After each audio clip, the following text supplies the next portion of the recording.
Bonjour à tous et bonjour à toutes, bienvenue pour ce nouveau podcast et cette fois-ci sur la thématique du plan familial au sein de ce lien.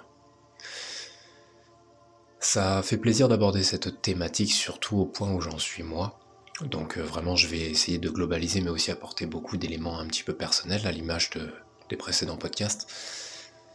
Ici nous avons une thématique qui est intéressante parce que forcément au niveau de l'expression globale on va se concentrer sur le runner, le chaser, les polarités, les blessures, les comportements, mais on oublie certains sujets qui sont hyper importants comme celui-ci, qui nous suivent, qui ont une place majeure dans nos vies, qui parfois amènent beaucoup de karma, qui nous suivent de génération en génération, d'incarnation en incarnation.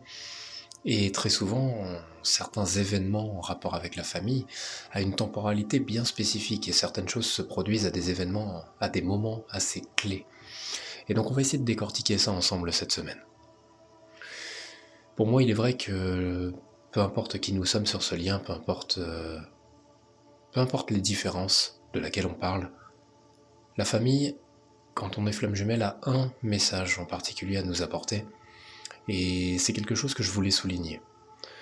C'est peu importe à quel point la famille représente une barrière, grande ou petite, hein, vraiment, peu importe ce que nous soyons là, en bas de la barrière, et qu'on soit dans la nécessité de lever les yeux au ciel pour voir le haut de cette barrière, elle va devoir être franchie à un moment ou à un autre. La famille, c'est vraiment intéressant de se pencher dessus parce que l'on voit à quel point on peut se sentir différent, à quel point on incarne quelque chose qui ne va pas dans cette famille, comme une pièce d'un puzzle qui n'irait pas, qui on a beau la retourner dans tous les sens, elle ne va pas dans ce puzzle. Il y a cette sensation Alors je pense que ça va être le moment un petit peu d'exprimer mon rapport à ce thème. Je l'ai déjà pas mal évoqué, mais voilà, il est vrai que dans cette famille-là, effectivement, je me suis toujours senti très différent et pas du tout à ma place, peu importe mon énergie, peu importe ma bienveillance ou non, peu importe que je sois assez renfermé ou plutôt que j'essaye d'être démonstratif. Il y a vraiment pas grand-chose qui est passé, c'est toujours un rappel aux blessures, c'est toujours un rappel à cette sensation de ne pas être à sa place nulle part. C'est vraiment presque dans 100% des cas. Il y a évidemment des fois du bon, mais en étant objectif, il y a vraiment constamment ce rappel identitaire. Je pense que de manière universelle, nous sommes des moutons noirs de notre famille, c'est-à-dire que nous devons vraiment nous sentir à part, nous sentir différents. Pas forcément par notre blessure, mais surtout par ce que l'on incarne. Ce que l'on cherche à trouver à l'intérieur de soi nous rend irrémédiablement différents des membres de notre famille. Moi personnellement, effectivement, je me suis incarné avec la blessure du rejet, et mon père avait la blessure du rejet, ma nièce l'a également, mais à l'échelle de notre famille, c'est quand même beaucoup de blessures d'abandon qui sont dominantes. Donc forcément, ça va créer certaines différences, ça va créer certaines notes qui ne vont pas avec le reste de la mélodie. Ça, c'est évident. Cette différence comportementale, cette différence de mécanisme va forcément se voir dans une multitude de scénarios, de situations.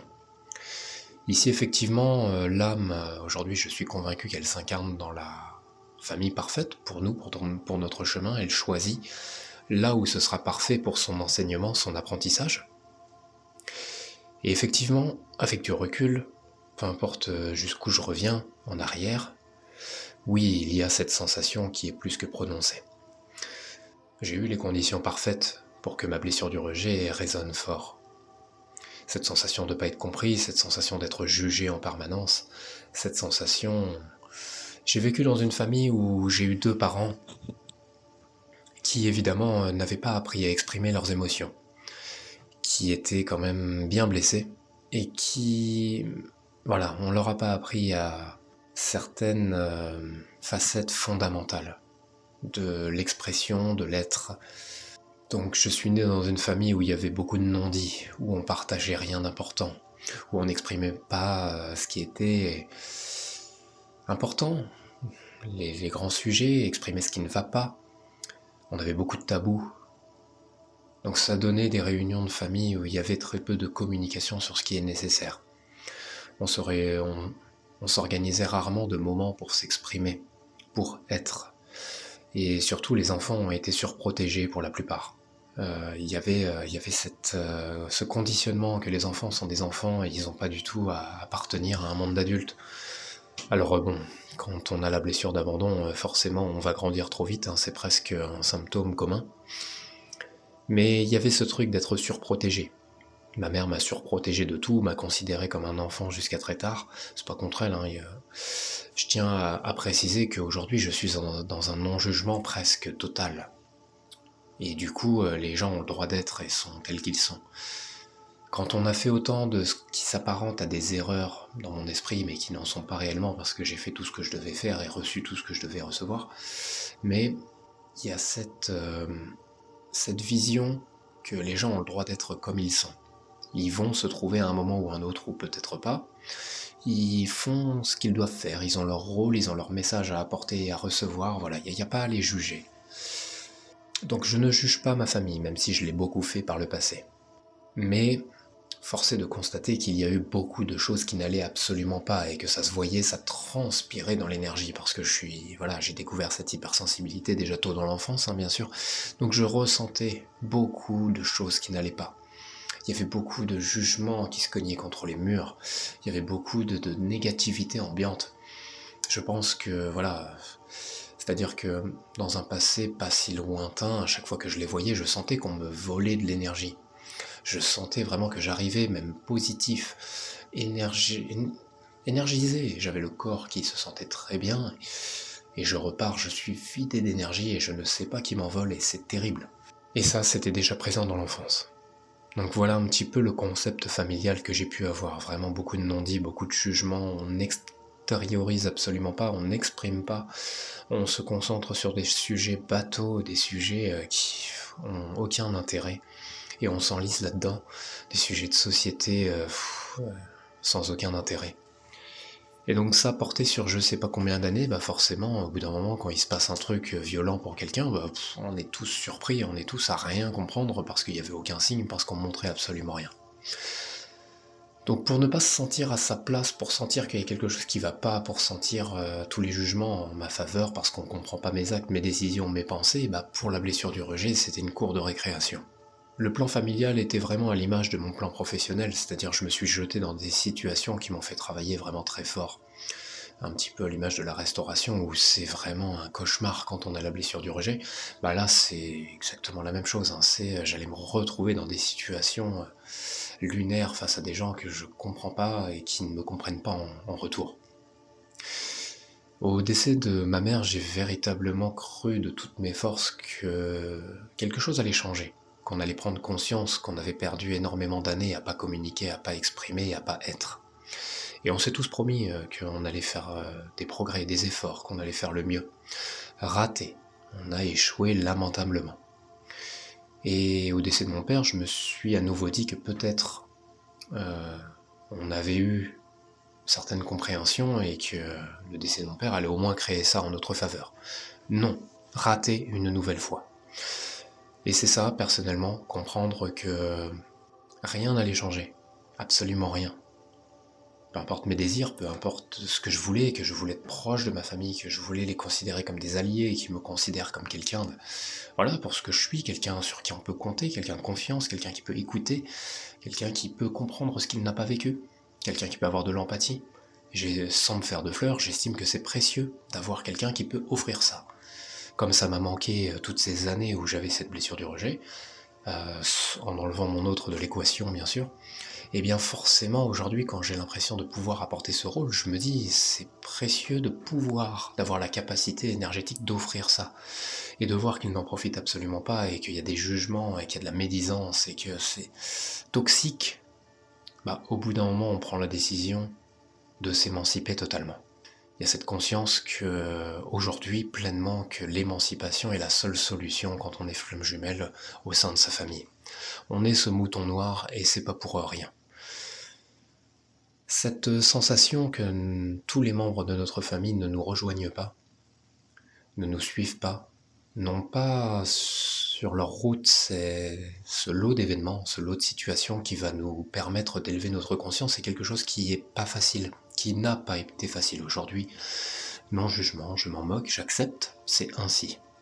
Il est vrai que quand j'ai commencé à m'orienter vers le développement personnel, pas la spiritualité, c'était encore beaucoup trop fort, c'était aux alentours de 2018. J'ai découvert ça, j'ai découvert plein de livres incroyables, la méditation, le yoga, et ça a commencé à doucement changer ma personnalité pour le mieux. Alors beaucoup de mécanismes restaient en suspens bien sûr, restaient bien présents, les phases égotiques encore, il y avait encore beaucoup d'appui sur les blessures de mon autre et inversement, mais je découvrais doucement certaines clés. Je me suis dit, naïvement, que peut-être ces clés devaient être partagées. On doit rarement garder une information que l'on estime précieuse pour soi. Si elle peut aider son prochain, on doit la diffuser, on doit la partager. Voilà comment je me suis construit et c'est ce qui a donné lieu à l'envie d'écrire, de partager à qui le voudra les clés qui m'ont été utiles. Et je me suis dit, ma famille, peut-être que je dois les orienter, leur donner des petits messages subtils, leur essayer de les faire grandir doucement, laisser leur conscience s'enrichir à leur rythme, voilà, tout le monde a son rythme. Et malheureusement, non. C'était un échec également. Donc ça n'a pas été simple, parce que quand on a la blessure du rejet, on a envie d'être un super-héros, un sauveur de l'humanité très facilement. Et du coup de se rendre compte que là, non, on va pas être un sauveur pour qui que ce soit, faut se sauver soi d'abord. Sauf que comme on a une estime et une confiance explosée, du coup en fait on n'a aucune conscience qu'on a la capacité de se sauver. On pense plus à un messie un jour qui arrivera pour nous sauver. Parce qu'on n'a pas la détermination ni la croyance qu'on peut y arriver. Donc tout ça, ma famille était là pour me le renvoyer. Tout ça, ma famille était là pour appuyer dessus. Pour que je guérisse et que je m'émancipe de cette idée. Ça a pris un temps énorme à mon sens, comme je le répète de temps en temps, j'ai 31 ans aujourd'hui. Et il y a cette sensation que 31 ans c'était une éternité. C'était une éternité. Je sais pas vraiment la vision des choses que l'on a en tant que yang, parce que énergétiquement, mentalement, les yang fonctionnent différemment. C'est aussi ça le but, et le but au bout d'un moment c'est d'harmoniser les polarités et d'utiliser toutes les fonctions possibles à notre portée pour être pleinement. Mais voilà, j'ai bien conscience que les deux polarités fonctionnent dans le présent de manière assez différente. Donc je vous avoue que le rapport au temps, il a été très dur à déconstruire, surtout quand on commence à s'éveiller et prendre conscience, le rapport au temps, et que là, les 31 dernières années, c'était une infinité. C'était long. Donc oui, prendre cette décision d'émancipation maintenant, j'ai l'impression que j'ai perdu un temps colossal, alors que ce n'est pas le cas. Parce que y a une justesse partout. Honnêtement, si je dois d'ores et déjà répondre à cette question, c'est pour moi, on doit tous s'émanciper de sa famille. Il n'y a pas d'exception, je pense. Je pense qu'il peut y avoir certains membres de notre famille qui peuvent avoir un rôle bien plus lumineux pour nous, et une relation bien plus intemporelle, une relation peut-être d'âme sœur ou je ne sais pas. Il y a forcément, à mon sens, des êtres sur le plan familial qui vont échapper à la règle. Mais pour moi, sinon, sauf exception, il y a, pour la plupart d'entre nous, flammes jumelles, l'obligation de s'émanciper de la famille et de couper énergétiquement et se réapproprier cette énergie qui nous a été volée. C'est évident. Une autre question à laquelle on peut essayer de répondre, c'est une fois que nous avons effectué la plus grande partie de notre travail intérieur, et que par exemple on est au moment de se lancer pleinement sur le chemin de la mission de vie, ou qu'on y est déjà bien installé, et que donc forcément quand on est là, c'est qu'une bonne partie du travail a été fait, est-ce que énergétiquement il se passe pas quelque chose pour revenir dans de bonnes conditions auprès de notre famille, et que quelque chose ait changé? Dans le podcast sur la nuit noire de l'âme, je vous ai exprimé qu'à partir d'un certain moment de la nuit noire, j'ai senti la porte du social se réouvrir, et que énergétiquement, les interactions, les personnes que je rencontrais m'offraient quelque chose de bien plus lumineux qu'avant, comme si vraiment énergétiquement j'avais grimpé d'un étage, et donc du coup forcément ça d'une certaine manière c'était retranscrit dans mes futures interactions sociales. J'avais l'impression de voir ça de mes propres yeux et de le ressentir, c'était perturbant. Est-ce qu'on peut pas prendre cette idée et se dire qu'une fois qu'on a déconstruit énormément, que l'on a découvert un petit peu notre pouvoir créateur et qu'on attire à soi bien plus de choses que l'on mérite parce qu'on en a la conviction, est-ce que énergétiquement, notre famille ne peut pas être bien plus en faveur d'une bonne énergie? Je ne crois pas. Voilà, je crois absolument pas à cette idée-là. Je pense à une porte fermée et scellée, pour moi. Je vois pas comment ça peut être autrement. Si vous préférez, lorsque l'on s'éveille, lorsqu'on vit le switch, le détachement, la mission de vie, on commence cette route vers l'amour pur, et là on commence à vibrer à des fréquences qui sont bien plus élevées, on peut représenter une source de lumière vraiment conséquente. Là on prend conscience de notre valeur, de notre pouvoir, on a confiance, on peut bien plus dépasser les difficultés. Elles nous paraissent difficiles, mais comparé à ce qui est derrière, il y a cette force, ce courage d'avancer, de se lancer et de persévérer. On a foi, on a le lâcher-prise qui est là, on a monté notre montagne, on est arrivé au sommet. Encore une fois, peut-être qu'il y en a une autre un peu plus haute derrière, mais dans tous les cas, on a grimpé jusqu'en haut avec force et courage. Notre famille est très certainement restée à des plans bien inférieurs et vibre à des étages bien en dessous d'une autre. C'est pas pour, encore une fois, faire un rapport de force ou nous mettre au-dessus ou mettre notre valeur comme plus importante. Absolument pas. Encore une fois, un non-jugement, c'est chacun à son rythme, là-dessus pas de souci, mais il faut développer les faits. C'est, en tant que flamme jumelle, c'est notre rôle d'accéder à notre spiritualité et à des étages supérieurs. C'est ce qu'on doit faire, c'est notre route.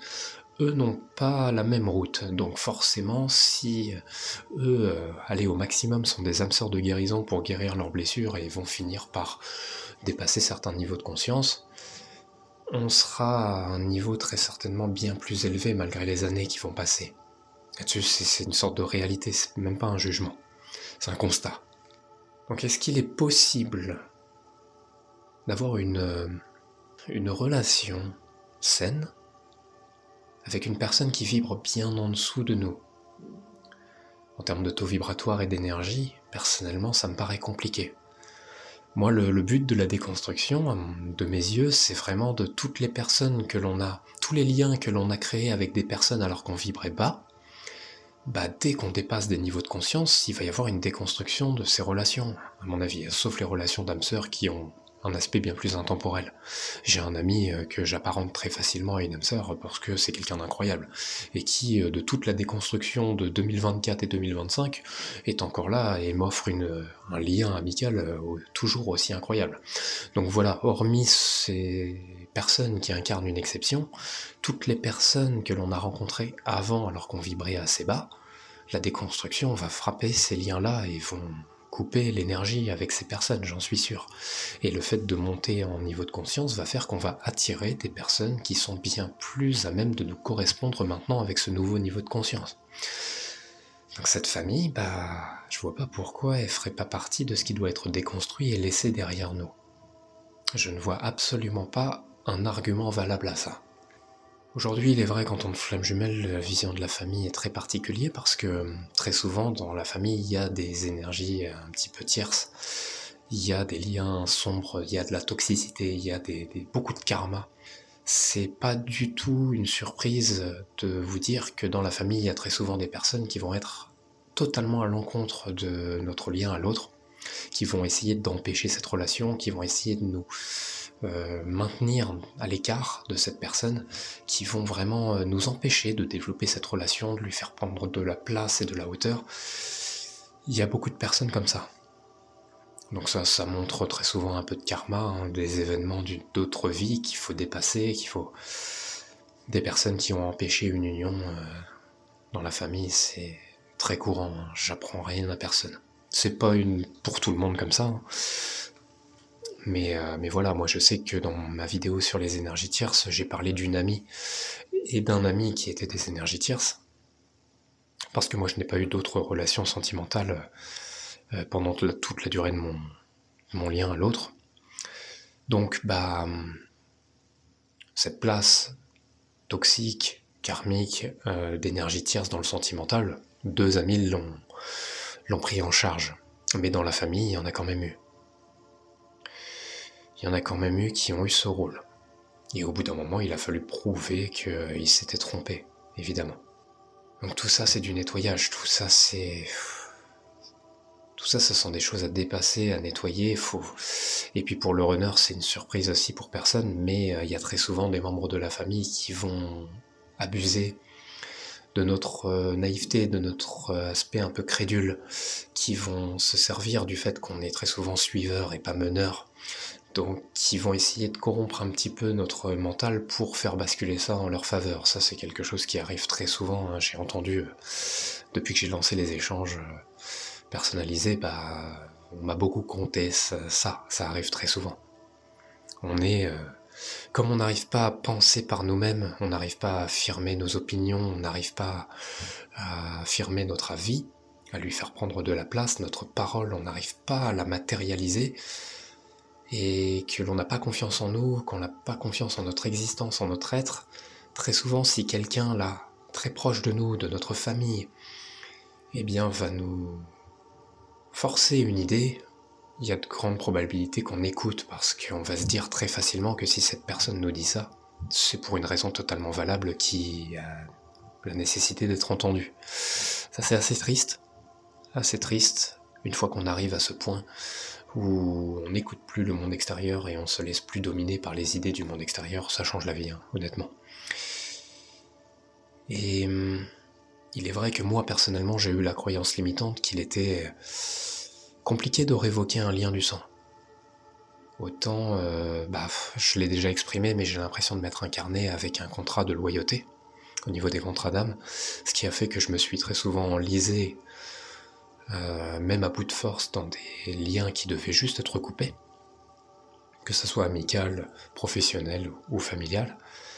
Et du coup, prendre conscience de ce contrat de loyauté a déjà estompé une bonne partie de son influence dans mon incarnation, et c'est là que j'ai commencé à me dire non, mais s'il y a quelque chose qui est pas juste pour moi, que je me sens pas respecté, que je me sens pas entendu, compris, on peut révoquer le lien, ça n'a aucun intérêt. On doit avoir des personnes qui nous ressemblent, des personnes qui nous comprennent, et des personnes qui peuvent faire un minimum ce que l'on peut faire pour eux. Donc moi, je suis en capacité d'apporter de l'écoute, de la compréhension, de l'empathie, de la bienveillance. Je dois attirer à moi des personnes qui peuvent m'offrir ça. Si ces personnes ne m'offrent pas ça, c'est au revoir, peu importe le lien qu'il y a avec eux. Et du coup, ça m'a changé la vie.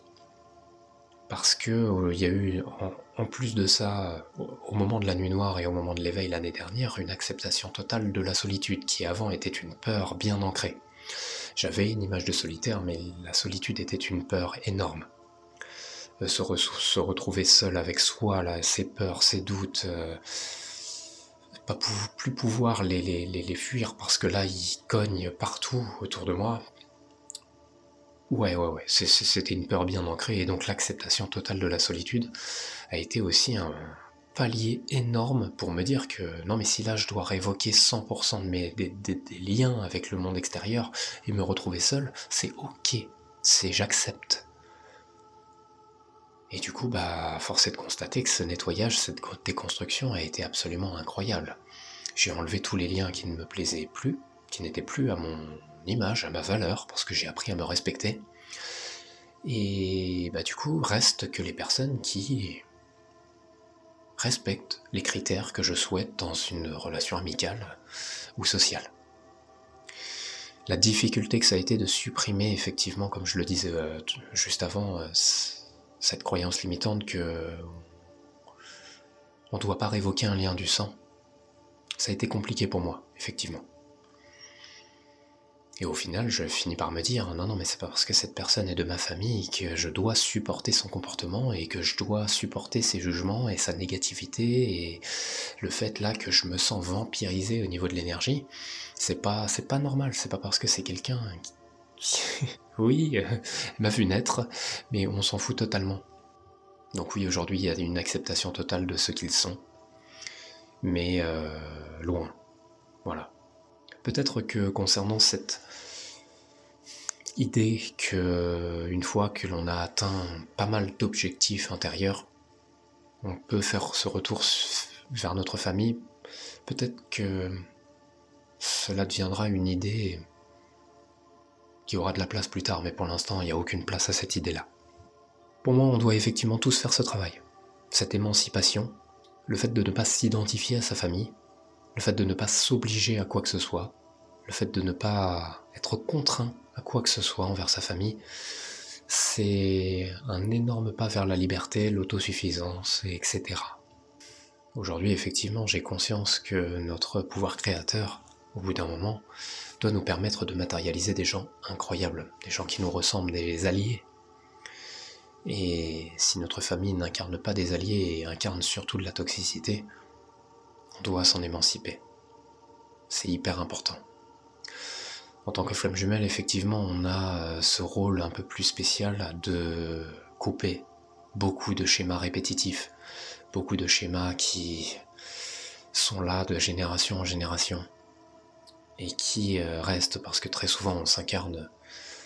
Il y a cette idée assez répandue qu'on s'incarne très souvent dans une famille et on se suit entre membres de la famille, évidemment. Et voilà, on a ce rôle aussi de couper certains schémas, de ne plus y participer.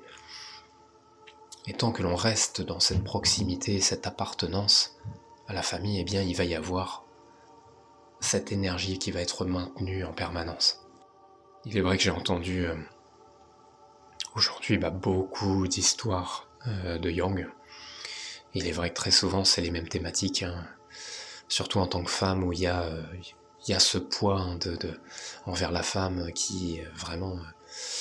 l'homme va exercer un poids immense sur la femme, des fois de manière très, très cruelle et très, très sombre.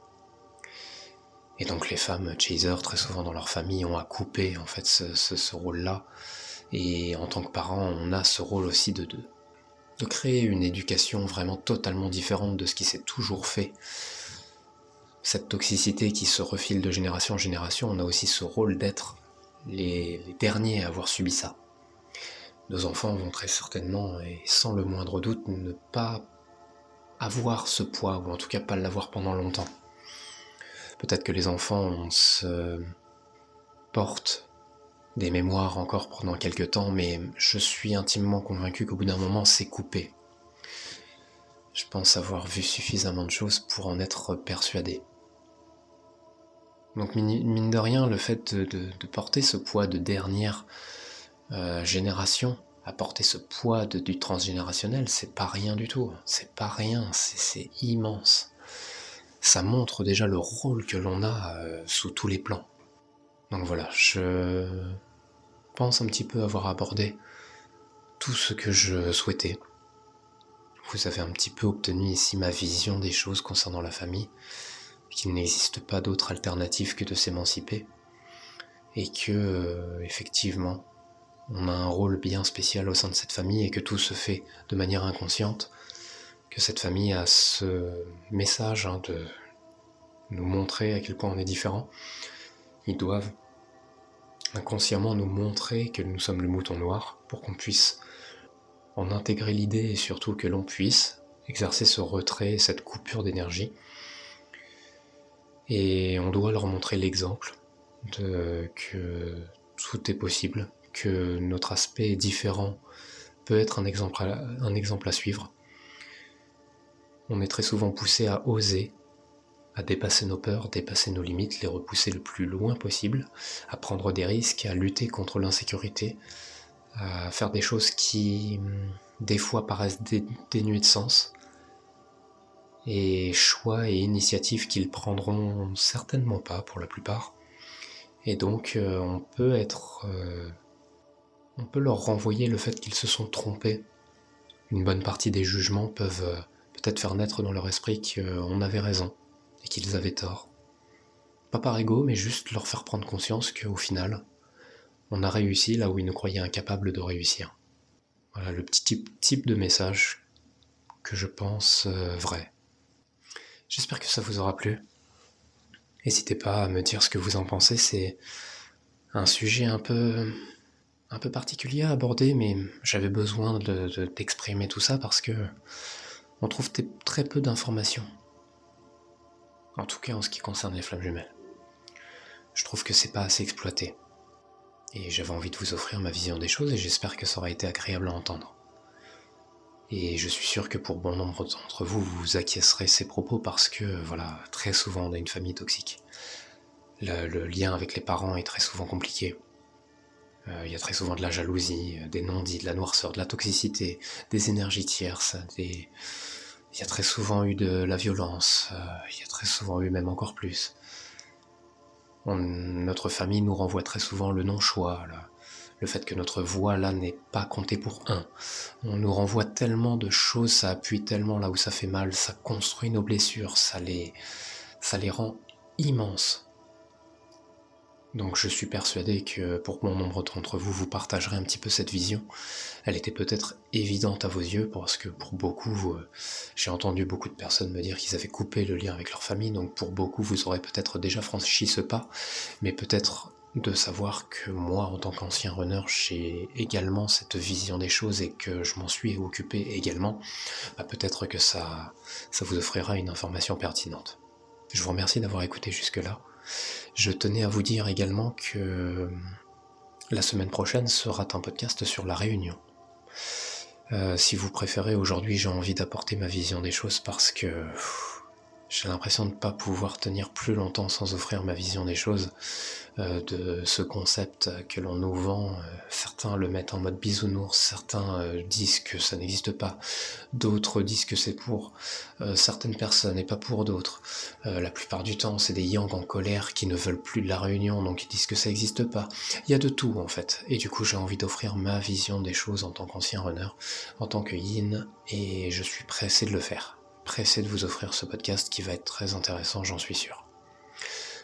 Voilà, et j'ai déjà de plus le podcast d'après encore. Une personne m'a demandé un petit peu de parler de comment j'ai exprimé un petit peu de quelle manière j'ai fait souffrir mon autre, comment j'ai appuyé sur ses blessures, d'essayer de rentrer un petit peu plus dans les détails, comment j'ai exercé ce poids, comment au niveau de mes interactions, de mes paroles. Quelqu'un m'a demandé de développer un petit peu l'idée, je me suis dit que ça pouvait représenter quelque chose d'intéressant pour les Yang, voilà. Donc effectivement, les 2 prochaines semaines de podcast après celui-ci sont déjà bouclées en termes de thématique. Voilà. Je vous souhaite une très belle journée. Prenez soin de vous. Et à bientôt.